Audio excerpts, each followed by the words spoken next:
Hello and good afternoon, Future Carla. Today is January 8th, 2020, and this is journal entry number 8. Today I have with me a still nameless green anole lizard.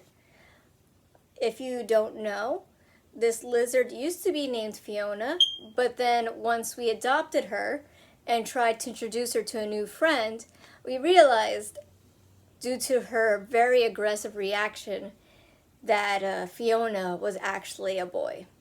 And we're still in the midst of figuring out what to rename him. Currently we have Kecleon and Trico for the top 2 spots. We have Deku for number 3. We got a great suggestion today, Arlo, by a YouTuber. You may know him. He's Francesco from Keep Productive, and he suggested that name. I can't believe he actually watched my video. He watched, I believe it was day 4, and when I saw that he at least watched a little bit of my video, I fangirled, not gonna lie.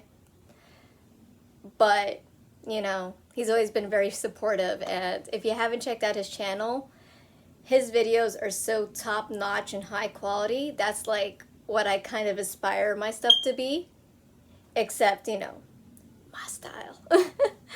But yeah, he's a big productivity expert. He's really great with Notion, which is something that I'm still learning, and I actually stuck through with Notion longer than I thought I would have, thanks to him and all his videos to help explain about the complexity of Notion. Anyways, enough fangirling. So today I really wanted to cover the importance of relationships. As I mentioned a couple seconds ago, my relationship with Francesco has led to me having a mentor of some sorts. He's one of the best, in my personal opinion, in the digital productivity space, and his stuff is amazing. My relationship with his videos and with him as an individual is pretty great. I look up to him, and he's always a great guiding light. In this world, we really only we believe it's us against the world, and really a big part about being human is that we're very relationship driven. You know, us humans, we're very social creatures by nature, and we can't survive in this world alone. That's why we have our mentors and our leaders there to inspire us and to make us work harder.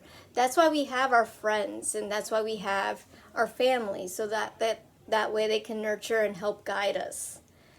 I continuously forget this fact all the time. I keep doing things on my own. I keeping my troubles and my struggles to myself because I don't want to burden anyone. And today, while I was reading my book, Boundaries, well, not my book, I didn't write it, but when I was reading the book Boundaries, which I'll put down in the description, I'm on chapter 12, and the quote was, "Relationships are the fuel of life." And that quote came really in handy today because not only did, you know, a great YouTuber comment on one of my videos supporting me and encouraging me to keep pushing forward, but I also had a conversation today with my significant other, and I finally expressed some, you know, little dilemmas and burdens I've been carrying on my own. And while I expected him to just, you know, judge me for the struggles I was having, he actually, in fact, was a really big support, and he encouraged me, and he reminded me that although I like to be, you know, independent woman who needs no man, he's there to help support me when I need him, just like I'm there to support him when he needs me. And it's really nice to be reminded that in this universe, even though we're the main protagonist of our own stories, we do have people around us who are willing to help us. And in return, when we're well, or when we're able to, we can help them as well. It's a very give and take kind of thing, but you always want to give from the heart. You don't ever want to give and expect something in return, because then you're not giving from the right place. And I'm not sure what else to share with you. I mean, those were like the two big things that really happened today in concerns of relationships and conversations. I mean, as a reminder, if you haven't already, you should definitely spend time to reach out to one or two people in your lives, to reach out to them, say hi, tell them that you thought about them. It's a habit that I started doing on December 30th. I randomly reach out to two people, either on Facebook or in real life. I'll reach out to them. I'll be like, hey, how are you? You know, we're just thinking about you. Or sometimes I'll ask them a question. I know one of the things I've been doing is wishing them a happy belated New Year. And if you haven't today, especially you, Future Carla, make sure to send one or two messages. Remind people that, you know, they're on your mind. In this digital world, we don't get to see everyone we care about every day. Or if we do, it's on social media. And I think it's just really important, even if you're using social media, to just reach out personally in like a private message or some kind of way, instead of just liking a status. Because a lot of people just scroll through and like statuses, but what feels a lot more heartfelt and personal is actually getting a real message that had some thought to it, even if it was like 5 to 10 seconds. Another thing, Future Carla, that I read is that you should strive to not only use social media as a way to reach out to people, but if possible, try to move some of those meetings from social media to in person. Just like I do Friday night board game nights, where I invite those closest to me to play board games with me. Don't forget to do that for yourself if you still aren't Future Carla.